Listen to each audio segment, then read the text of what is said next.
that rod was kind of like my Bible, and my river was my church. When Navy veteran Chad Brown discovered fly fishing on the Clackamas, he found peace and a reason to live. After serving in Desert Storm and suffering from PTSD, he became homeless and almost took his own life. I found myself in the bloodlines right up on 82nd, giving blood for $20 to put gas in my tank. I used to go down on Martin Luther King Boulevard to that McDonald's, and at night I would, dumpster dive and get as what fruit I can get to eat.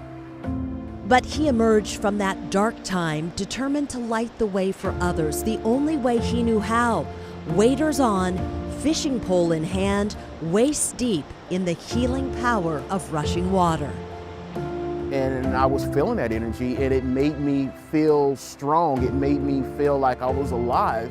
And that was the day when I felt like I was ready to get back into society and kick some butt, And I said, I don't want to step back into society and go after, a regular job. I want to do something much more deeper, much more with purpose.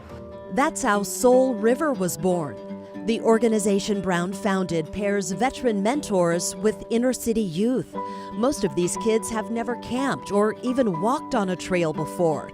Now they're heading deep into the backcountry, learning about nature and conservation. Our ultimate goal is to grow them into leaders of our wild spaces. They come out with rich stories, but they also start to develop a voice for advocacy for indigenous people and for our public lands and fresh water.